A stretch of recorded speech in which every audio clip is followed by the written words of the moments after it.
जय हिंद। आज हम लोग जो है ना पढ़ने वाले हैं प्रकाश के प्रवर्तन चैप्टर 2। इसका सीरीज़ जो है चलता रहा है अपने जो है सही टाइम से। आप लोग देखते चलिए और जो है इसका फ़ायदा उठाते चलिए। ठीक, तो चैप्टर 2 जो है ना हम लोग का आज क्लियर करने वाले हैं प्रकाश के अपवर्तन। परावर्तन जो है कंप्लीट हो चुका है, one shot video link description में है, जाके आप अगर नहीं देखे हैं तो देख सकते हैं। लेकिन अगर आपको जो ज़रूरत वाले चैप्टर हैं, जो आपको उसमें लगता है कि नहीं डाउट है, उसको जो है क्लियर कर लीजिए, ताकि आपको जो है ना ज़्यादा से ज़्यादा जो है ना बोनस जो है मार्क्स प्राप्त करने का जो है ना अवसर प्राप्त हो जाए। ओके, और आप लोग जो है ना ऑब्जेक्टिव नहीं क्लियर है तो ऑब्जेक्टिव का भी जो है ना हम सीरीज चलाए हैं, आकर जाकर जो है ना प्लेलिस्ट में आप लोग चेक कीजिए। ओके, चलिए तो हम लोग प्रकाश के अपवर्तन देखते हैं। बच्चों हम लोग देखे थे प्रकाश के परावर्तन। तो परावर्तन हम लोग हमेशा देखते हैं कि वह जो है ना किसी दर्पण पे ही होता है जी। परावर्तन कभी भी होगा तो किसी दर्पण पे ही होगा, यानी जो जिसका भाग जो है ना क्या हो, कलई किया हो, और वह जो है सरफेस जो है ना क्या हो, चिकना हो, चमकीला हो, उसी पे परिवर्तन हो सकता है। लेकिन हम लोग अभी यहाँ पे क्या देखेंगे जी, हम लोग अभी यहाँ पे देखेंगे कि प्रकाश का अपवर्तन, अपवर्तन होता कैसे है समझ लो। देखो, अपवर्तन दो माध्यम से अक्सर जो है देखा जाता है। एक तो होगा विरल माध्यम, एक तो होगा विरल माध्यम, एक होगा विरल माध्यम, एक तो होगा सघन माध्यम। तो पहले ये देख लो कि सघन माध्यम और विरल माध्यम होता क्या है। विरल माध्यम वैसा माध्यम है जिसमें प्रकाश का जो है ना, प्रकाश का जो है चाल सघन माध्यम के अपेक्षा जो है ना अधिक हो। मतलब जिसमें प्रकाश का चाल अधिक होगा, समझ जाना कि विरल माध्यम का बात हो रहा है। सघन माध्यम जिसमें प्रकाश का चाल जो है ना कम हो, विरल से क्या हो, कम हो, वो समझ जाना क्या, सघन माध्यम में। कौन माध्यम में, सघन माध्यम में। तो उसी प्रकार हम लोग देखते हैं, सबसे पहले अपवर्तन देख लेते हैं। अपवर्तन आखिर है क्या। देखो बाबू लोग, आप लोग परावर्तन पढ़े हैं ना, सेम प्रोसेस यहाँ भी अपवर्तन होता है, लेकिन वहाँ पर भी रिफ्लेक्ट हो रहा था, परावर्तित हो रहा था, तो यहाँ पर भी अपवर्तित होगा। देखो कैसे, देखो मान लो कि मैं एक जो है ना कांच का गिलास लिया। ओके, कांच के गिलास में हमने जल डाल दिया। कांच का गिलास पारदर्शी है, सबको पता है, इसमें प्रकाश आर पार कर जाएगा। तो हमने प्रकाश को यहाँ से भेजा, तो इस प्रकाश को जाना चाहिए यहाँ, ऐसे जाना चाहिए, लेकिन ये प्रकाश जो है ना ऐसे मुड़ गया, फिर ऐसे गया। ठीक, मतलब ये अभिलंब के जो है ना नज़दीक मुड़ा है। ये प्रकाश आया तो किसके नज़दीक मुड़ा है, तो अभिलंब के ओर जो है मुड़ गया। अभिलंब के ओर जो है क्या हुआ, मुड़ा। तो क्वेश्चन पूछता है कि जब विरल माध्यम से कोई प्रकाश सघन माध्यम में जाता है, ये सघन है, घन है, मतलब ज़्यादा जो है ना डेंसिटी इसका है, सघन माध्यम में जाता है तो प्रकाश किधर मुड़ता है, अभिलंब की ओर मुड़ता है कि अभिलंब से दूर जाता है, तो अभिलंब की ओर मुड़ेगा। अब देखो जैसे सघन से, अब ये सघन है, अब सघन से विरल, ये विरल हो गया पूरा विरल। जैसे सघन से विरल में जाया तो अभिलंब से क्या हो गया, दूर भाग रहा है। अभिलंब से कथी हो रहा है, दूर भाग रहा है। तो ये जो किरण को कथी कहेंगे, निर्गत किरण कहेंगे। कथी कहेंगे, इसको निर्गत किरण कहेंगे। ये जो वाला किरण है निर्गत किरण। इसके बीच का जो है लंबवत है दूरी है ना, इसको कहते हैं पार्श्व विस्थापन। क्या कहते हैं, पार्श्व विस्थापन इसको कहते हैं। ठीक है, या फिर पार्श्विक विस्थापन भी कह सकते हो। ठीक है, ये लंबवत जो दूरी है ना इसके बीच, मतलब ये जो है ना काल्पनिक रेखा, काल्पनिक मतलब अपवर्तित रेखा, और साथ में ये जो है आपका वास्तविक अपवर्तित रेखा, इसके बीच का जो लंबवत दूरी है ना, इसी को हम लोग पार्श्विक विस्थापन भी कहते हैं। समझ में आ गया। चलो बच्चों, तो ये आपका जो है ना कंप्लीट हो गया। ये आपतित किरण है, ये क्या है, अपवर्तित किरण है, और ये बीच में क्या है, अभिलंब है। तीनों देखो तो एक ही तल में है कि नहीं, एक ही बिंदु पर है। तो ये क्या अपवर्तन का पहला नियम नहीं हो जाएगा, बिल्कुल हो जाएगा। अब देखो साइन आई, यहाँ का कोण और यहाँ का कोण इक्वल होगा, यानी sine i upon sine r, यानी साइन आई जो है ना साइन आर के जो है ना बटा में है। मतलब ई जो है स्नेल का नियम फॉलो कर दिया, स्नेल का नियम। तो ये कौन हो गया, दूसरा नियम हो गया। बात समझ में आ गया होगा, क्लियर। चलो अब देखो पारदर्शी माध्यम कितने प्रकार के होते हैं। ये पारदर्शी माध्यम, देखो पारदर्शी मतलब कथी, जिसे प्रकाश क्या हो, आर पार चल जाए। प्रकाश क्या हो आर पार चल जाए, वो कथी है, पारदर्शी माध्यम है। जैसे जल, कांच, शीशा, शीशा को ही कांच कहते हैं, लेंस, ये क्या है, पारदर्शी माध्यम है। तो देखो पारदर्शी माध्यम भी दो प्रकार के होता है, एक विरल माध्यम होता है और एक सघन माध्यम होता है। तो विरल माध्यम बता दिए कि जिसमें प्रकाश का चाल क्या हो, बहुत अधिक हो, उसको विरल माध्यम कहते हैं। सघन माध्यम किसको कहते हैं, जिसमें प्रकाश का चाल जो है विरल से क्या हो, कम हो। चलो ये समझ में आ गया। चलो अब देखो बच्चों, हवा में जो है ना प्रकाश का चाल क्या होता है, मतलब हवा में जो है ना प्रकाश कितना स्पीड से चलता है। तो देखो 3 लाख किलोमीटर पर सेकेंड से के स्पीड से जो है चलता है। बात समझ में आ गया। तो इसको अगर लिखा जाता 3 × 10⁸ मीटर पर सेकेंड इसका जो है ना चाल हो गया हवा में। वही बात किया जाए जल में, तो जल में कथी होता है 2.25 × 10⁸ मीटर पर सेकेंड। वही कांच में कर दिया जाए तो कांच में जो है तो 2 × 10⁸ मीटर पर सेकेंड हो जाता है। ओके, तो यहाँ पे ये क्लियर हो गया। इसको जो है आप लोग याद कर लीजिएगा ताकि क्वेश्चन जो है ना ऑब्जेक्टिव बनाने में बहुत फ़ायदा करता है ये वाला। ठीक, सीधे हवा वाला याद रखना है। 3 लाख है, इसमें से 50 घटा दीजिए, सॉरी 75 घटा दीजिए। उसके बाद यहाँ पर जो है ना सीधे पूरा 1 घटा दीजिए, तो यानी यहाँ 2 हो जाएगा, यहाँ आपका जो है 2.25 हो जाएगा, यहाँ 3 हो जाएगा। इतना याद है, सबका पावर तो 8 रहबे करेगा। चलो अब प्रकाश के अपवर्तन होने का कारण क्या हो सकता है। देखो यही तो बात है, कोई चीज़ हो रहा है तो उसका क्या कारण है, आप पढ़ रहे हैं किस कारण पढ़ रहे हैं। उसी प्रकार जो है ना प्रकाश का अपवर्तन हो रहा है, मतलब किस कारण से हो रहा है। तो देखो प्रकाश का जो है ना चाल अलग अलग जब किसी अलग अलग माध्यम में हो जाता है, इसके कारण प्रकाश का अपवर्तन होता है। जैसे देखो मान लीजिए कि इसका माध्यम में प्रकाश का चाल अलग होगा, ये जल है, इस माध्यम में प्रकाश का चाल अलग होगा। मान लो ये निर्वात है तो निर्वात में प्रकाश का चाल अलग होगा। इसी के कारण जो है ना प्रकाश का अपवर्तन हो जाता है। बात समझ में आ रहा है। चलो इसका नोट देख लो, नोट क्या कर रहा है। जब प्रकाश विरल से सघन में जाती है तो प्रकाश अभिलंब की ओर मुड़ जाती है। बातवा जो है शुरू में बता दी है। जब प्रकाश जो है ना विरल से सघन में जाएगा, यानी ये बताए है ना, जब ये प्रकाश विरल से सघन में आया तो अभिलंब की ओर मुड़ रहा है कि नहीं, यही सघन से विरल में जा रहा है, तो कथी अभिलंब से दूर भाग रहा है, ये बात बताए हैं। चलो अब देखो अपवर्तक सतह क्या है। देखो अपवर्तक सतह जिस पर प्रकाश पड़ता है ना, जिस पे प्रकाश पड़ता है और रिफ्लेक्ट करता है या फिर उसको पार कर जाता है, उसी को अपवर्तक सतह कहते हैं। जैसे तुम्हारे शरीर का जो है ना अपवर्तक सतह कथी है, तुम्हारा थोबड़ा है अपवर्तक सतह। उसी प्रकार जो है हमारे आँख का अपवर्तक सतह कौन है, तो ऊपर का जो है सबसे पहला वाला जो झिल्ली है। बात समझ में आ रहा है। चलो कॉर्निया जिसको बोलते हैं। चलो आगे देखते हैं। रेटिना पर हमारा जो है ना दृष्टिपटल पर क्या बनता है, हमारा प्रतिबिंब बनता है। ये नेत्र वाला में चैप्टर में जो है हम पढ़ाएंगे। आपतित किरण क्या होता है। देखो इंसिडेंट रे जो होता है ना, इंसिडेंट रे आने वाले किरण को आपतित किरण कहते हैं और जाने वाले किरण को परावर्तित किरण कहते हैं। कहाँ, परावर्तन में, लेकिन यहाँ तो अपवर्तन पढ़ रहे हैं। तो अपवर्तन में कहते हैं आने वाले किरण को आपतित किरण, और वही जो है ना अंदर से जाने वाले किरण को क्या कहते हैं, अपवर्तित किरण कहते हैं। ध्यान रखना।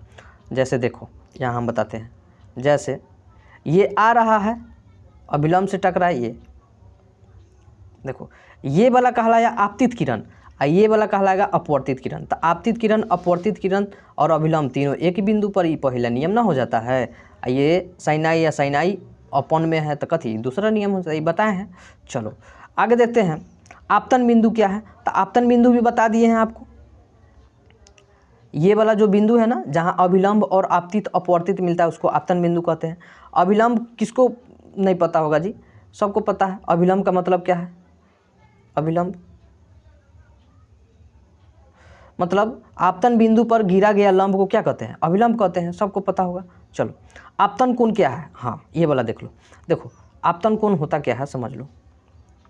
जैसे देखो यहाँ से किरण आया, ये अभिलंब है, ये आपका अपवर्तित किरण है, ठीक। तो देखो आपतन कोण क्या है, तो देखो आपतित किरण के बीच वाला जो है वाला कोण बन रहा है ना, ये आपतन कोण है और ये जो है अपवर्तन कोण है। ध्यान रखना, ये वाला आपतन कोण और ये वाला अपवर्तन कोण। तो आपतित किरण तथा अभिलंब के बीच बना कोण को क्या कहते हैं, आपतन कोण। और वही अपवर्तन कोण कहता है। तो आप कथी कहते हैं, अपवर्तित किरण और अभिलंब के बीच बना कोण को क्या कहते हैं, अपवर्तन कोण कहते हैं, ठीक। अब देखो प्रिज्म क्या होता है। देखो प्रिज्म एक जो है ना पारदर्शी पदार्थ होता है जो 3 फलकों से घिरा होता है, याद रखिएगा 3 गो फलक से घिरा होता है, बात समझ रहे हो, जिसका जो है आपस में सारा फलक क्या होता है, एक दूसरे के बराबर होता है, यानी समांतर देखा जाए तो, या फिर और भी कह सकते हो कि यह जो है ना 5 सतहों से घिरा होता है। फलक कहे तो 3, फलक कहे तो क्या, फलक, फलक से दूर लाएंगे चांद तारे, फलक कहे तो 3, अगर वही सतह का बात कहे, सतह का बात कहे तो कितना, 5। ठीक, आगे देखिए, त्रिपार्श्व प्रिज्म क्या है, मतलब जिसका 3 गो जो है ना, 3 गो जो है फलक हो, आपस में क्या हो, आपस में सब समांतर न हो, याद रखिएगा। सबसे पहले देखो, ये जो है सबसे पहले एक कांच का बना होता है, समझ लो, मान लो कि कांच का एक बना हुआ है, ठीक, जिसका 2 सम्मुख फलक आपस में समांतर न हो, त्रिपार्श्व प्रिज्म कहलाता है। मतलब 2 गो हई वाला आ हई वाला आपस में अगर समांतर नहीं होगा, मतलब ई वाला अलग, ई वाला अलग, ई वाला अलग होगा, तो समझ आना कि त्रिपार्श्व क्या है, प्रिज्म है। मतलब तीनों जो है सतह क्या हो, अलग अलग। प्रकाश का वर्ण विक्षेपण क्या है, वर्ण विक्षेपण स्कैटरिंग देखते हैं। वर्ण विक्षेपण होता कैसे है, समझ लो। वर्ण विक्षेपण होता है कि जैसे एक हम प्रिज्म रखते हैं, यहाँ से हम श्वेत प्रकाश भेजते हैं, श्वेत, तो ये प्रकाश जाएगा ना तो 7 रंग में बटेगा, 1 2 3 4 5 6 7, 7 रंग में बट गया। ये जो है ना आपका वर्णपट है, जो घस रहा है ना, ये कथी है, वर्णपट है, कथी है, वर्णपट है, याद रखिएगा, वर्णपट है, स्पेक्ट्रम जिसको कहते हैं, ये वर्णपट है आपका जो है। श्वेत प्रकाश से 7 गो रंग निकला प्रिज्म से। अब देखो इसका जो है ना अथी होता है ट्रिक, वैजानी पीनाला, मतलब सबसे पहले बैगनी, उसके बाद लास्ट में कथी, लाल। मतलब कहे कि किसका जो है विचलन सबसे अधिक होता है तब बैगनी का, किसका जो है तरंग दैर्घ्य अधिक होता है तो लाल का, और किसका सबसे कम विचलन होता है तो लाल का, सबसे कम किसका तरंग दैर्घ्य होता है तो बैगनी का, याद रखिएगा। इसका जो है हम यहाँ पे ट्रिक भी लिख दिए हैं, पहले बैगनी, उसके बाद जामुनी, उसके बाद नीला, उसके बाद हरा, उसके बाद पीला, उसके बाद कथी, नारंगी, उसके बाद लाल। ये जो है आपका सीरीज है, याद कर लीजिएगा। चलो वर्णपट, वर्णपट क्या है, यही वर्णपट ना बताया जिसमें प्रकाश जो है ना पड़ता है, 7 प्रकाश क्या हो, पड़े, उसको कथी कहते हैं, वर्णपट। श्वेत प्रकाश से जाता है ना जी, तो वर्णपट इसी को कहते हैं, वर्णपट या स्पेक्ट्रम, ठीक है, जिस पर जो है ना पर्दा एक प्रकार से कह सकते हो। ठीक, आगे देखते हैं, क्वेश्चन दे रहा है, क्वेश्चन क्या कह रहा है समझो। प्रकाश के हवा में कांच के प्लेट के प्रवेश करती है जिसका अपवर्तनांक अगर 1.5 है तो कांच में प्रकाश की चाल क्या होगा। मतलब एक माध्यम का चाल पूछ रहा है, माध्यम का बात हो रहा है, तो मान लो कि म्यू बराबर हमारा जो है निर्वात में प्रकाश के चाल और माध्यम का प्रकाश का चाल, तो हमको तो निकालना है माध्यम का प्रकाश का चाल। हमको म्यू बराबर दिया हुआ है, म्यू बराबर दिया है ना जी, 1.5 दिया है, म्यू बराबर हमको दिया है, पहले पता है हमको, तो हमको कथी निकालना है, माध्यम का निकालना है। तो माध्यम का निकालना है तो म्यू हमारा यहाँ पे हो जाएगा, 1 मिनट, म्यू बराबर, अब यहाँ पे देखो माध्यम में हमारा सबसे पहले देखो प्रकाश का चाल हमारा 3 × 10 के पावर 8 है। अब माध्यम का निकालना है तो इसको इधर लाएंगे, इसको यहाँ ले जाएंगे, इसको यहाँ ले जाएंगे, तो ये जो है ना जब यहाँ पे आएगा तो ये जो है हटेगा तो नीचे 10 बचेगा, ये 10 से 1 10, सॉरी 1 मिनट, चलो यहाँ पे हम करते हैं 3 × 10 के पावर 8 बटा में, ये आपका जो है समझो माध्यम, समझ लो। तो जब इसको हम माध्यम को यहाँ पर लाते हैं तो ये जो है ना 3 × 10 के पावर 8 हो जाएगा, अब बटा में आपका जो है ये 1.5 हो जाएगा। जब पॉइंट हटेगा तो नीचे जो है 10 बचेगा, तो 10 को ऊपर हम गुना कर सकते हैं, तो ये हो जाएगा 30, तो 15 दूना 30, यानी यहाँ 2 × 10 के पावर कितना हो जाएगा, आंसर आपका 8 हो जाएगा, 2 × 10 के पावर 8 आंसर हो जाएगा। ठीक, आगे देखते हैं आपेक्षिक अपवर्तनांक क्या होता है। इसी प्रकार से क्वेश्चन पूछ देगा, इंपॉर्टेंट है ये, थोड़ा VBI में ले लीजिए, VBI आपेक्षिक अपवर्तनांक। ठीक, आगे देखते हैं, 2 माध्यमों के निरपेक्ष अपवर्तनांक के अनुपात को क्या कहते हैं, आपेक्षिक अपवर्तनांक। अंजान पढ़ रहा है, 1 मिनट हम इसको वेट कर रहे हैं, रुका रहे हैं। चलो हो गया। अब देखो हम यहाँ पढ़ रहे थे कथी, आपेक्षिक अपवर्तनांक, माने आपेक्षिक मतलब एक दूसरे के अपेक्षा का बात हो रहा है, 2 माध्यम का एक दूसरे का अपेक्षा का बात हो रहा है। जैसे मान लिए अगर मान लिए कि अगर एगो माध्यम का 10 है और एगो माध्यम का 20 है, तो इसका आपेक्षिक अपवर्तनांक कितना हो जाएगा, तो n 10 × 20 बराबर, मान लीजिए n1 का मान हम लिए हैं कितना 10 और n2 का 20, इसको कटाओ, कितना हो जाएगा 2। अब इसको कटाओ 10, यानी n इंटू 10 हो जाएगा। इस तरह से जो है आपको क्वेश्चन हम बनवाए हैं, लिंक डिस्क्रिप्शन में जाकर चेक कीजिए। ठीक, इसको जो है ना आप लोग VVI में ले लीजिए, इसको VVI ले लीजिए, ठीक है, इसको फाइनल कीजिए। ठीक, आगे देखते हैं। अब देखो हीरे का अपवर्तनांक, इहो जो है VVI है, हमेशा पूछने का चांस रहता है कि हीरे का जो है ना अपवर्तनांक 2.42 है, तो इससे आप क्या समझते हैं। देखो हीरे का अपवर्तनांक 2.4 है, ये इससे जो है हम यह समझते हैं कि इसका जो है ना प्रकाशीय माध्यम जो होता है बहुत सघन होगा, इसमें प्रकाश का चाल क्या होगा, बहुत ही कम होगा, यही हम समझते हैं। अब देखो प्रिज्म क्या है, तो प्रिज्म जो है एक पारदर्शी कांच का शीशा का बना हुआ, देखा जाए तो पदार्थ का जो है पारदर्शी क्या है, माध्यम है, जो 3 फलकों से घिरा होता है। इसका जो है 5 गो सतह होता है, ये सबको पता है सबको। त्रिपार्श्व प्रिज्म ये सब बता दिए हैं। प्रकाश का वर्ण विक्षेपण भी बता दिए हैं। वर्णपट स्पेक्ट्रम क्या है ये भी बता दिए हैं। ठीक, आगे देखते हैं, ये सब बता दिए हैं। आपेक्षिक अपवर्तनांक ये सब, ये आगे पीछे हो गया क्या जी, तरीके, अच्छा यानी दो बेर इसको फोटो खींचा गया है। ठीक है, चलो अब देखो प्रकाश के अपवर्तन के नियम हम बता दिए हैं, शुरू में बताए हैं प्रकाश के अपवर्तन के नियम कि आपतित किरण और अपवर्तित किरण आपतन बिंदु पर डाला गया लवण तीनों एक ही तल में होता है। दूसरा क्या बताया है, sine i by sine r मानी म्यू बराबर स्नेल का जो है नियम, जो 1621 ईस्वी में खोजा गया था अपवर्तन के नियम को। ठीक है, आगे देखो पार्श्विक विस्थापन भी बता दिए हैं, ये वाला जो लंबवत दूरी ये सब बता दिए हैं, इसको बताने का कोई दिक्कत जरूरी नहीं है। अपवर्तनांक क्या है, हाँ ये आ जाओ। देखो अपवर्तनांक जैसे देखो अपवर्तनांक हर पदार्थ का जो है ना अपवर्तनांक क्या होता है, अलग अलग होता है। जैसे जल में जो है ना अपवर्तनांक दूसरा होता है, हवा में जो है अलग होता है, कांच का जो है अलग होता है, इस सब का अपवर्तनांक जो है क्या होता है, अलग अलग होता है। बात समझ में आ रहा है, तो ये होता क्या है समझो। जैसे किसी माध्यम में जो है ना अपवर्तनांक की वह संख्या है जो बताती है कि उस माध्यम के विद्युत चुंबकीय तरंग की चाल की किसी अन्य के माध्यम की अपेक्षा कितने गुना कम या अधिक है। मतलब उसके अंदर का जो है, किसी पदार्थ का जो है ना अंदर का जो है ना चुंबकीय तरंग यानी प्रकाश का चाल बता रहा है, कह रहा है प्रकाश के चाल जो है कितना जो है ना अधिक है या कम है। तो देखो जिसमें प्रकाश का चाल जो है ना कम होगा तो समझना ससुरा के अंदर जो है अपवर्तनांक क्या होगा, हाई होगा। और समझ जाना कि जिसके अंदर जो है प्रकाश का चाल कम है, समझ जाना कि उसके अंदर जो है ना अपवर्तनांक सबसे लो होगा। ध्यान रहे, जैसे हीरा का कितना है 2.42 है ना, 2.42, तो इसमें जो है ना प्रकाश का चाल क्या है, कम है। वही हवा का देख लो, हवा का क्या है 1 है, तो इसमें प्रकाश का चाल क्या है, अधिक है। चलो आगे देखते हैं, इसका सूत्र ये वाला है। शून्य में मतलब, शून्य का मतलब क्या है, निर्वात में प्रकाश का चाल और माध्यम में प्रकाश का चाल, मतलब n/c/cn।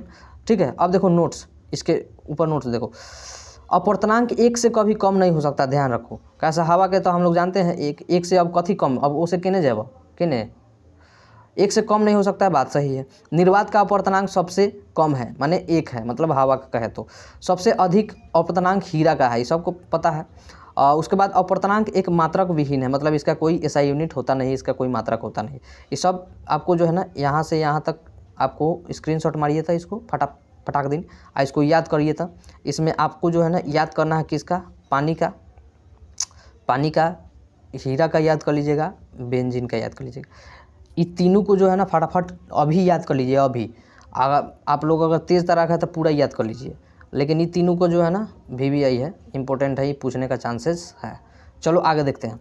अपवर्तनांक और तरंग दैर्ध्य के अनुक्रमानुपाती होता है, बात सही है, तो इसकी कोई ज़रूरत नहीं है। चलो अब देखो इस सब का एंगस्ट्रम में जो है ना मान रखा हुआ है कि बैगनी रंग का जो है एंगस्ट्रम में तरंग दैर्ध्य कितना होता है, तो इसको जो है ना आप लोग याद कर लीजिएगा, ये याद करने वाला चीज़ है। ठीक, अब देखो इसके बारे में ही जो है कि विचलन किसका अधिक होगा, तरंग दैर्ध्य किसका अधिक होता है। जैसे है ना इसका विचलन क्या होता है, कम होता है, और तरंग दैर्ध्य कथी होता है, अधिक होता है, लाल का। वही यहाँ तरंग दैर्ध्य क्या होता है, कम होता है, लेकिन विचलन अधिक होता है। तो इसके बारे में जो है ना लॉर्ड रैलन नाम का व्यक्ति जो था वो बताया था। बात समझ रहे कि जिसका विचलन अगर अधिक होगा उसका तरंग दैर्ध्य कन्फर्म है कम होगा, और जिसका जो है तरंग दैर्ध्य अधिक होगा उसका जो है विचलन कन्फर्म है क्या होगा, अधिक होगा। मतलब अधिक और कम का मतलब तरंग दैर्ध्य अधिक होगा तो विचलन कम होगा, विचलन अगर कम होगा तो तरंग दैर्ध्य अधिक होगा। बात समझ रहे हो, तरंग दैर्घ्य अधिक होगा, अधिक होगा। चलो आगे देखते हैं वर्णपट के प्रकार। देखो वर्णपट शुद्ध होता है और एक अशुद्ध होता है। शुद्ध का मतलब जिस पे सातों प्रकाश फटाफट पड़ जाए, सातों प्रकाश क्या हो, फटाफट जो है साफ साफ शुद्ध शुद्ध दिखाई दे, तो ये कथी है, शुद्ध वर्णपट है। और वही अगर जिस पर प्रकाश जो है सभी रंग ना अस्पष्ट दिखाई दे, कब तैका तैका दिखाई दे, मतलब अस्पष्ट रूप से ना दिखाई दे, कथी, तो अशुद्ध है। वर्ण विक्षेपण की घटना क्यों होती है, तो देखो वर्ण विक्षेपण की घटना विचलन के कारण होती है। सीधी सी बात है कि सभी रंगों का विचलन अलग अलग होने के कारण तरंग दैर्घ्य भी अलग अलग होता है, इस कारण वर्ण विक्षेपण होता है, सबको मालूम है। चलो देखो, मतलब विचलन अलग अलग है, तरंग दैर्घ्य भी अलग अलग है सब रंग का। जैसे लाल का तरंग दैर्घ्य सबसे हाई है, बैगनी का तरंग दैर्घ्य सबसे लो है, बैगनी का विचलन सबसे जो है हाई है, लेकिन लाल का तरंग दैर्घ्य सबसे कम है। तो ये जो है अलग अलग है कि नहीं, विचलन और तरंग दैर्घ्य के मान, इसके कारण जो है क्या होता है, इसका जो है ना वर्ण विक्षेपण होना तय हो जाता है। अब देखो प्रयोग द्वारा जो है प्रकाश को दर्शाया 7 रंगों में। तो देखो हमको श्वेत से जो है ना 7 रंग में विभक्त करना है, और 7 रंग से जो है ना श्वेत में विभक्त करना है। तो सबसे पहले हम लोग जो है ना एक 2 प्रिज्म लेते हैं, 2 प्रिज्म लेंगे और दोनों को जो है ना उल्टा कर देंगे। ठीक, दोनों को क्या करेंगे, उल्टा कर देंगे। तो पहला प्रिज्म में से भेजेंगे तो इस 7 रंग में भेजेगा, 7 रंग में भेजेगा। जब 7 रंग में भेजेगा तो एक वर्णपट फलक पर जो है सतह पर पड़ेगा, तो ये जो है अब 1 रंग में भेजेगा इसको, तो ये श्वेत बन जाएगा। श्वेत, श्वेत टू श्वेत, 7 रंग टू 7 रंग, मतलब इसके द्वारा जो है हम लोग बना सकते हैं। तो खाली है चित्रवा के माथा में आप लोग बैठा ना लीजिए, उसके बाद लिखना तो आपको जो है ना हो जाएगा। विचलन कोण क्या है, ई बहुत इम्पोर्टेंट है। विचलन कोण क्या है, ई बहुत इम्पोर्टेंट है, इसके ऊपर क्वेश्चन भी आता है। बात समझ में आ रहा है। चलो देखो विचलन कोण क्या है। जैसे देखो आपतित किरण का जो है ना, आपतित किरण और निर्गत किरण के बीच का जो कोण होता है ना, जो बढ़ाया गया आपतित किरण है, जैसे देखो मान लिए ये आपतित किरण है, इसको बढ़ा के हम यहाँ पे कर दिए, और जो निर्गत किरण है उसके बीच का जो है कोण बनेगा ना, उसके बीच का कोण बनेगा वो विचलन कोण कहलाएगा। इसको जो है लैम्डा से हम लोग सूचित करते हैं, सॉरी डेल से सूचित करते हैं, लैम्डा बोल रहे हैं, डेल से सूचित करते, कथी से, डेल से सूचित करते हैं। इस पर क्वेश्चन भी पूछता है कि बताओ कि आपतन कोण का मान अगर, आपतन कोण का मान अगर 45 डिग्री है, ठीक, आपतन कोण का मान कथी है, 45 डिग्री है, तो बताओ तुम विचलन कोण क्या होगा, विचलन कोण क्या होगा। तो विचलन कोण का हम फार्मूला बताए हुए नहीं बताए होंगे, तो समझ लो 180 डिग्री माइनस 2i होता है। तो हम विचलन कोण कितना 45 डिग्री बनता है क्या, तो 180 डिग्री माइनस 2 गुने 90 डिग्री, तो ये कितना हो जाएगा बराबर, 1 मिनट,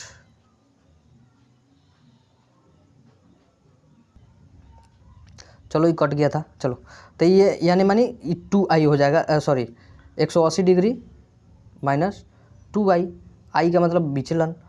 अब देखो आपतन, सॉरी, तो यहाँ पे 2 गुने 90 डिग्री, तो यानी इसका आंसर कितना हो जाएगा, 9 दूना 18, सॉरी 45 ना था, तो यहाँ पे 180 डिग्री माइनस 90, तो यानी इसका आंसर हो जाएगा कितना, 90 डिग्री। मतलब विचलन कितना हो जाएगा, विचलन कोण का मान कितना हो जाएगा, 90 डिग्री। अब देखो लेंस या ताल क्या है, सबसे पहले लेंस और ताल समझो। लेंस और ताल, ताल मतलब लेंस का जो है हिंदी क्या होता है, ताल। ये अक्सर जो है ना ऑफलाइन में मास्टर सब बहुत जो है एक दूसरे से पूछा पूछी करता है सब, ठीक। चलो लेंस जो है ना एक प्रकार के जो है ना पारदर्शी जो है क्या है, माध्यम का एक पदार्थ है, ठीक। यह जो है ना ज्यामितीय सतह से घिरा होता है, याद रखिएगा, ज्यामितीय सतह से घिरा होता है, जिसका जो है ना एक भाग क्या हो, वक्रित, कथी हो, वक्रित हो। बात समझ रहे हो, एक भाग क्या हो, वक्रित हो।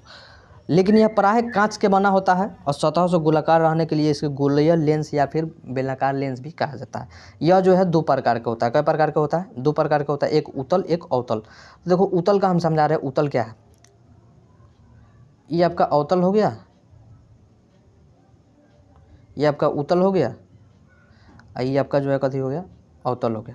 मतलब जिसका जो है ना शीर्ष पतला हो, शीर्ष क्या हो, पतला हो, अब बीच वाला भाग कथी हो, मोटा हो, बीच वाला भाग क्या हो, मोटा हो। तो ये समझ आना क्या है, उत्तल लेंस है।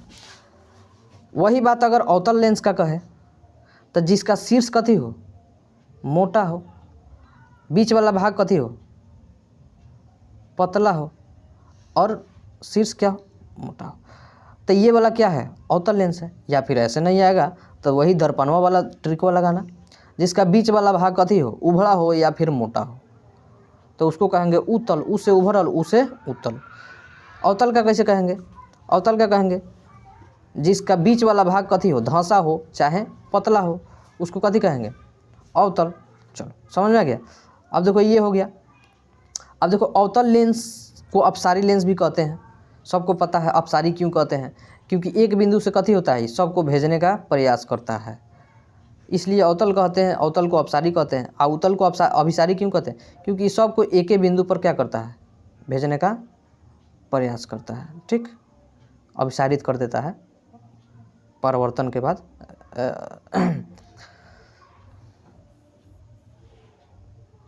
चलो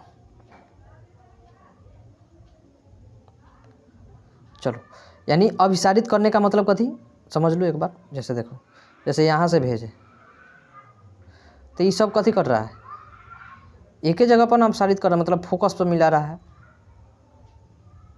हम जब मुख्य अक्ष के समानांतर भेज रहे हैं तो ये डायरेक्ट कहाँ जा रहा है, फोकस पर, मतलब एक बिंदु पर जा रहा है, तो कथी हो गया, अपसारित ना होगा। बोलो ना, अपसारित हुआ कि नहीं। लेकिन वही बात अगर कहें तो ई क्या करता है, ससुरा ऐसे भेजता है। ये जो है काल्पनिक एगो रेखा जो है यहाँ पर आ जाता है। देखो ना, ये पूरा तरह से फैला रहा है कि नहीं, एक बिंदु से फैला रहा है तो अपसारी नहीं कहलाएगा, ये अपसारी कहलाएगा। और वो एक बिंदु पर कथी मिला रहा था, इसीलिए जो है उत्तल को क्या कहते हैं, अभिसारी लेंस कहते हैं, और अवतल को क्या कहते हैं, अपसारी लेंस कहते हैं। ठीक, चलो अब देखो लेंस का जो है ना 6 गो भाग होता है, 3 गो उत्तल का, 3 गो अवतल का। तो देखो उत्तल का देखते हैं सबसे पहले। उत्तल में 1 नंबर दे रहा है उभय उत्तल, मतलब जिसका दोनों परिवर्तक सतह क्या हो, उभय उत्तल मतलब दोनों परिवर्तक सतह क्या हो, मोटा हो।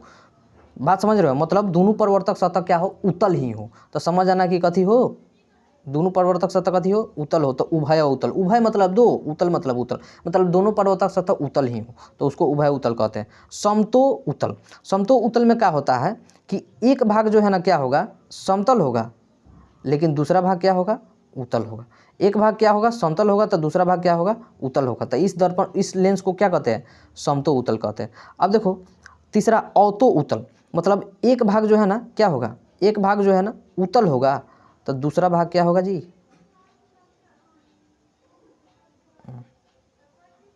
दूसरा भाग क्या होगा, अवतल होगा। लो चलो देखो, ये वाला भाग है उत्तल वाला भाग है। उत्तल वाला किस लिए, क्योंकि यहाँ पर उत्तल है, पहले अवतल है ना, तो अवतल का बात यहाँ पर, जिसका परिवर्तक सतह क्या है, धंसा हुआ है, बीच साइड के अपेक्षा क्या है, पतला है, तो ये अवतल हो गया। ये वाला क्या है, उभड़ा हुआ, ना साइड के अपेक्षा क्या है, बीच में मोटा, तो ये अवतल हो गया। तो यानी अवतो उत्तल हो गया। चलो आगे देखते हैं। अवतल में यानी उभया अवतल कह रहा है, मतलब दोनों क्या हो, दोनों क्या हो, अवतल हो, दोनों सतह क्या हो, अवतल हो, उसको क्या कहते हैं, उभया अवतल कहते हैं। अब देखो समता अवतल, समतला अवतल क्या होता है, पहले समतल कह रहा है तो समतल पहले बना दिए, अवतला कह रहा है मतलब ये वाला कह रहा है, एक समतल तो दूसरा क्या, अवतल, एक भाग समतल तो दूसरा भाग क्या, अवतल। चलो अब देखो उतला अवतल, उतला अवतल मतलब एक भाग क्या, उत्तल, एक भाग क्या, उत्तल, तो दूसरा भाग कथी, अवतल, एक भाग उत्तल तो दूसरा भाग क्या, अवतल, उसे क्या कहते हैं, उतला अवतल कहते हैं। अब देखो वर्ण पट के प्रकार, ये सब फिर जो है दोबारा आ गया, ये सब वर्ण विक्षेपण प्रयोग वगैरह इशारा जो है बता दिए हैं, अवतला उत्तल समतला उतला ये सब बता दिए हैं। अब देखो अपसारी लेंस को अभिसारी लेंस को, उत्तल लेंस को अभिसारी लेंस क्यों कहते हैं, ये सब बता दिए हैं। एक जगह फोकस पे मिल जाता है, ये जो है ना काल्पनिक रूप से फोकस पे मिलता है, लेकिन ये जो है अब पूरी तरह से अपसारित कर देता है, सबको भेजना चाहता है, सब बता दिए हैं। हाँ एक बात नहीं बताया है कि अवतल दूरी का, अवतल लेंस का जो है ना, अवतल लेंस का फोकस दूरी जो है क्या होता है, हमेशा जो है अवतल लेंस का फोकस दूरी ऋणात्मक होता है, मतलब निगेटिव होता है, और उत्तल लेंस का जो है फोकस दूरी हमेशा कथी होता है, धनात्मक।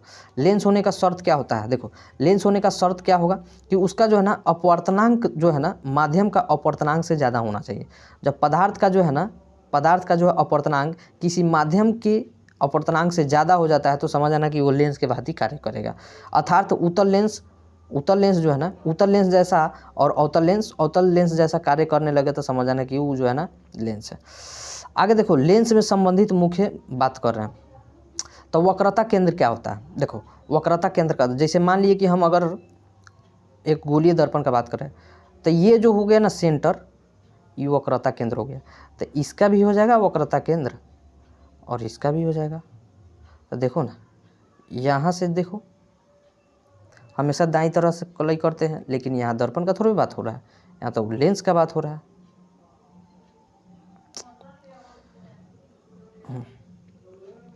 यहाँ पर लेंस का बात हो रहा है, ठीक।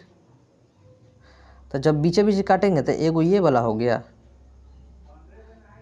एगो क्या हो गया, ये वाला हो गया। तो वक्रता केंद्र मतलब कहते हैं, सी को कहते हैं वक्रता केंद्र, याद रखिएगा। गोले में जो बीच वाला भाग होता है ना, बीच वाला भाग ये वाला, इसको जो है ना वक्रता केंद्र कहते हैं। अब देखो वक्रता त्रिज्या क्या है? तो मतलब वक्रता त्रिज्या जो पी से लेकर, वक्रता त्रिज्या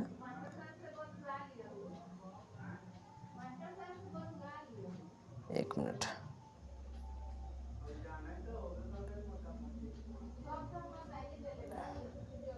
चलो, ये P हो गया आपका, ये F हो गया आपका, ये आपका C हो गया। तो देखो, P से लेके C तक के बीच के दूरी को कहते हैं वक्रता त्रिज्या, ओके। और P से लेके F के बीच के दूरी को कथी कहते हैं? फोकस दूरी कहते हैं, याद रखना। कैसे कहते हैं? फोकस दूरी कहते हैं। आइए देखना, हमेशा ये जो है ना इस साइड अगर आ रहा है तो फोकस दूरी जो है ना हमेशा इधर आ रहा है तो समझ आना कि ऋणात्मक होगा। कथी होगा? ऋणात्मक। तब कहेगा कि अवतल लेंस का जो है ना फोकस दूरी क्या है? तो ऋणात्मक है। अवतल लेंस का वक्रता त्रिज्या क्या है? तो ऋणात्मक है, याद रखिएगा। अब देखो, प्रधान अक्ष क्या होता है? प्रधान अक्ष का मतलब जैसे मान लें कि ये लेंस है, तो वक्रता केंद्र यही ना होगा पूरा, यहाँ से यहाँ तक, सी से, ये बोला। तो यहाँ से जो आपका एक रेखा जाता है समांतर, मुख्य अक्ष के समानांतर, ये मुख्य अक्ष है, मुख्य अक्ष के समानांतर जो रेखा जा रहा है ना, वो क्या है? प्रधान अक्ष कहलाता है। जैसे इसको हम कह सकते हैं प्रधान अक्ष, ठीक है। चलो, फोकस क्या है? तो देखो, जब कोई किरण जा रहा है तो जिस बिंदु पर जाके मिल रहा है ना, जिस बिंदु पर जाके वो मिल रहा है या फिर मिलता हुआ दिखाई दे रहा है, उसको कहते हैं फोकस कहते हैं, उसी को कहते हैं फोकस कहते हैं। समझ में आ गया? चलो, प्रकाशिकी केंद्र क्या है? देखो, प्रकाशिकी केंद्र का मतलब जैसे देखो, ये लेंस है, इसके बीच वाले भाग जो होता है ना, वो कथी है? प्रकाशिकी केंद्र, क्योंकि इसी से जो है ना प्रकाश आर पार करता है। बात समझ में आ गया? चलो आगे देखते हैं। फोकस दूरी, फोकसांतर क्या है? तो फोकस दूरी आपको पता है, जैसे मान लो यहाँ P है, यहाँ F है, यहाँ C, समझ लो दर्पणे लेके चल रहे हैं, लेकिन ये क्या कहते हैं, अभी लेंस का बात नहीं कर रहे हैं, यहाँ पे दर्पणे से खींच दे रहे हैं हम फोकस दूरी, ठीक है। चलो, तो ये P तथा F के बीच के जो दूरी है ना, उसको फोकस दूरी कहते हैं। P तथा F के बीच के दूरी को कथी कहते हैं? फोकस दूरी कहते हैं। ए में जो है, देखिए ए में जो है ना F1 2 F1 यहाँ बता रहे हैं।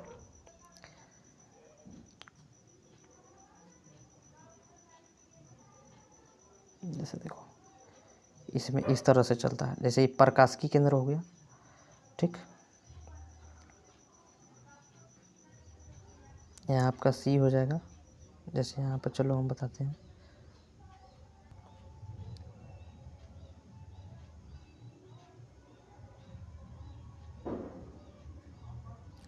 चलो देखते हैं,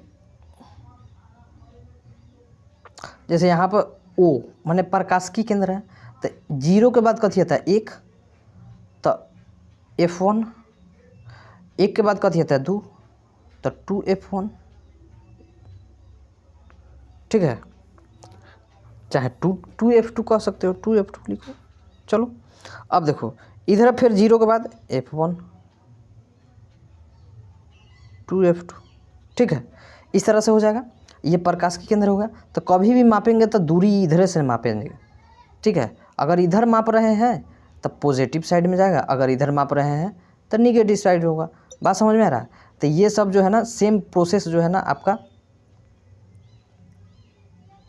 सब जो है ना बताए हैं, क्लियर किए हुए हैं, सब का वीडियो का जो है लिंक वन शॉट में करा दिए हैं, जाकर देख लीजिए, ठीक है। इसमें जो है हम लोग रिवीजन मतलब कहे तो फटाफट रिवीजन करने का जो है हम लोग कोशिश करेंगे, ठीक है। चलो अब जो है हम लोग फोकस दूरी जो है हो गया, मतलब P से जो है हम लोग जो है प्रकाश की केंद्र से जो दूरी नापते हैं ना, उसको फोकस दूरी कहते हैं, इतना याद रखना, ठीक। मतलब जैसे देखो ये P है, मान लो कि O है प्रकाशी केंद्र, जहाँ भी फोकस होगा यहाँ से यहाँ तक मापे तो फोकस दूरी हो गया, यहाँ से यहाँ तक मापे फोकस दूरी। तो ये बात ध्यान रखना, जो इसका जो होता है ना फोकस दूरी प्लस भी हो सकता है और माइनस भी हो सकता है, ध्यान रखना। तो यहाँ पे थोड़ा लेंस में ध्यान रखना। अब देखो द्वारक क्या होता है, लेंस का जो है ना द्वारक, जैसे हम लोग का घर का द्वार होता है ना, उसी तरह से इसका भी द्वारक होता है। जैसे वृत्तीय परिधि में है पूरा जो है ना बतवा, ये सब द्वारक है, यहाँ से यहाँ तक जो है ना कथी है जी द्वारक है। मतलब लेंस के वृत्तीय परिधि जो होता है ना वो कथी है द्वार, ये वाला वृत्तीय परिधि है, तो ये सब क्या है यहाँ से यहाँ तक द्वारक है। चलो अभी कथी कर रहा है नोट थोड़ा देख लो। लेंस जो है मोटा की अपेक्षा दूरी पतले लेंस की अपेक्षा कम होती है, बात सही है। लेंस का वक्रता केंद्र जो है ना नहीं बदलता है, इसका फोकस दूरी फोकसांतर बदलता है, माने केंद्र नहीं बदल सकता है, फोकस और फोकसांतर बदल सकता है, बिल्कुल सही है। सभी दूरियां प्रकाशिक केंद्र से मापा जाता है, बात सही है, बताएं। चलो हटाओ आगे देखते हैं। लेंस कांच की पट्टी कब बनता है, देखो जब अपवर्तनांक का माध्यम का बराबर न हो, ध्यान रखना, जब पदार्थ का जो है ना अपवर्तनांक माध्यम के बराबर हो जाए तो लेंस का कांच का पट्टी जैसा कार्य करता है। देख लीजिए, मतलब कहे के मतलब कि एगो दोसर माध्यम बा, आई जो है दोसर माध्यम बा, तो एकर अपवर्तनांक क्या हो बराबर हो जाए तो समझ जाना कथी है कि वहाँ पे कांच का पट्टी बनना तय है, कांच का पट्टी बनना कथी है तय है। अब देखो प्रतिबिंब किसे कहते हैं, जैसे कोई प्रकाश आ रहा है और अपवर्तन होने के बाद जो है ना जिस बिंदु पर जो है ना कटता हुआ ठीक है, कटता हुआ नज़र आ रहा है, वो समझ जाना कथी है वहाँ पे प्रतिबिंब बन रहा है। प्रतिबिंब जो है दो तरह का होता है, एक वास्तविक होता है, एक काल्पनिक होता है। तो हम लोग जानते हैं कि अवतलवा में जो है ना काल्पनिक रूप से यहाँ पर बन रहा है तो काल्पनिक प्रतिबिंब होगा, वास्तविक रूप से बनेगा तो वास्तविक प्रतिबिंब। मतलब अगर कटते हुए दिखेगा ना, थोड़ा थोड़ा कटते हुए काल्पनिक रूप से दिखे तो काल्पनिक प्रतिबिंब, वास्तविक रूप से कट रहा है तो वास्तविक प्रतिबिंब। अब देखो उत्तल लेंस और अवतल लेंस में अंतर क्या होता है ये समझ लो। देखो उत्तल लेंस जो है ना बीच का जो है ना भाग मोटा होता है, शीर्ष का जो है पतला होता है, पहला उत्तल लेंस का हो गया। दूसरा जो है अवतल लेंस का देखते हैं। पहला बीच का भाग जो है पतला होगा, क्या होगा पतला, और शीर्ष का भाग जो है क्या होगा मोटा होगा, शीर्ष का भाग क्या होगा मोटा होगा, बात समझ रहे हो। इसका फोकस दूरी क्या होगा धनात्मक होगा उत्तल का, तो इसका क्या होगा ऋणात्मक होगा। इसका जो है ना क्षमता आवर्धन क्षमता पॉजिटिव होगा तो इसका भी आवर्धन क्षमता पॉजिटिव होगा। इसको जो है ना अभिसारी लेंस कहते हैं क्योंकि सारा जो है एक ही बिंदु पर क्या होता है जाके मिलता है, सारा जो है एक ही बिंदु पर क्या होता है जाके मिलता है, तो अभिसारी होता है। और ये अपसारी होता है क्योंकि सारा जो है ना एक ही बिंदु से क्या होता है ऊपर जाता है, अपसारित होता है। चलो नेटवर्क ऑफ नहीं है, एक मिनट नेट ऑफ करने दीजिए। चलो अब देखो उत्तल लेंस में जो होता है ना वास्तविक तथा काल्पनिक दोनों प्रतिबिंब बनता है, बात समझ में आ रहा है। लेकिन अवतल लेंस में जो है ना खाली काल्पनिक के प्रतिबिंब बनता है, समझ में आ गया। चलो आगे देखते हैं। लेंस की चिन्ह परिपाटी, इसका वीडियो डिस्क्रिप्शन में है, बढ़िया से हम समझाए हैं पूरा तरह से, इसका बता देते हैं। लेंस का चिन्ह परिपाटी हमेशा जो है ना प्रकाशिकी केंद्र से जो है दूरी मापा जाता है, इतना याद रखिएगा। उसके बाद जो है ना अगर प्रधान अक्ष की ओर जा रहा है तब प्लस होगा, प्रधान अक्ष की ओर विपरीत आ रहा है तब माइनस होगा।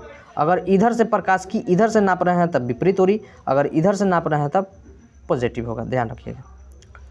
किरण आरेख जो है ना आपको जो है अपलोड है, हेलो एडी क्लासेस पे अपलोड है, जाके आप चेक कर लीजिएगा, ठीक है। लेंस का क्षमता यानी पी क्या है, लेंस का क्षमता यानी आपका ये पी क्या है, पावर ऑफ लेंस। देखो कह रहा है किसी लेंस के प्रधान अक्ष के समानांतर आ रही किरणें की जो लेंस की जितना अधिक विचलित होगा उसका क्षमता उतना ही अधिक होगा। मतलब विचलन को ही हम लोग क्या कहते हैं क्षमता कहते हैं। इसको जो है ना हम लोग डी इसका ऐसा यूनिट होता है, इसको पी से हम लोग निर्देशित करते हैं, मतलब पी बराबर कहे तो 1/f हो सकता है। लेकिन अगर ये मीटर में हो तब, अगर वही CM में हो तो पी बराबर 100/f CM में हो तब। चलो उसी प्रकार आवर्धन देख लेना, आवर्धन h'/h। ठीक, अब देखो इसी प्रकार जो है ना क्वेश्चन अगर दे दे कि उत्तल लेंस के फोकस दूरी cm में 10 cm है, तो बताओ लेंस की क्षमता क्या होगा। cm का बात आ रहा है तो 100/f, cm का बात कर रहा है 100/f, अगर वही रहता मीटर तो 1/f। चलो तो cm है तो 100/f 10/100, तो यानी 10 डायोप्टर हो गया। चलो अवतल लेंस का फोकस इतना दिया है तो ये सब क्लियर कर लेना। यहाँ पर एक बात और हम बता रहे हैं कि तुम कहोगे कि यहाँ पे सर तो माइनस क्यों दिया है, क्योंकि माइनस तो है नहीं। तो बच्चा हम बताएं ना फोकस दूरी हमेशा क्या होता है, ऋणात्मक होता है। फोकस दूरी क्या होता है, ऋणात्मक होता है। तो यहाँ पर फोकस दूरी जो है ना आपका ऋणात्मक नहीं दिया है, तो आपको यहाँ पर माइनस जो है लगा के चलना होगा ना, -25 लगा के चलना होगा 25 से। तो यहाँ -25 तो कटेगा तो -4d, समझ में आ गया। लेकिन वही उत्तल रहता तो उत्तल का कोई दिक्कत नहीं है। अब यहाँ पर एक और देख लेते हैं, यहाँ पर दिया हुआ है देखो लेंस का जो है क्षमता -2d है, तो इसका फोकस दूरी ज्ञात करना है।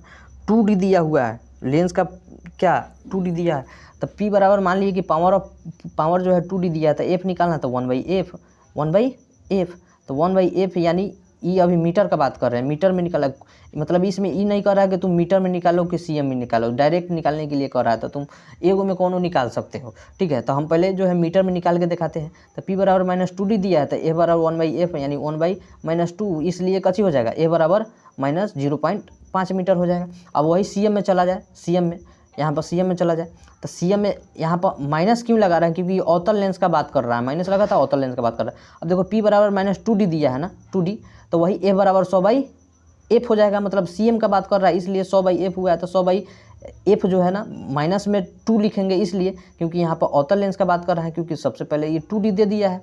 अब देखो इसलिए ये कथी हो जाएगा, 50 हो जाएगा, -50 cm जो है इसका आंसर हो जाएगा। तो इस तरह से जो है क्वेश्चन देता है, तो इसको जो है ना आप लोग रिवीजन करिए लीजिए। तो अभी फटाफट 4-5 गो इस जो दिए हैं ना इसको उतार के फटाफट इस पर जो है रिवीजन कीजिए। इसमें से 110% जो है ना एगो क्वेश्चन रहेगा तो रहेगा। ठीक है, पावर निकालने के लिए या फोकस दूरी निकालने के लिए। चलिए मिलते हैं नेक्स्ट वीडियो में, तब के लिए जय हिंद, गुड बाय, वंदे मातरम।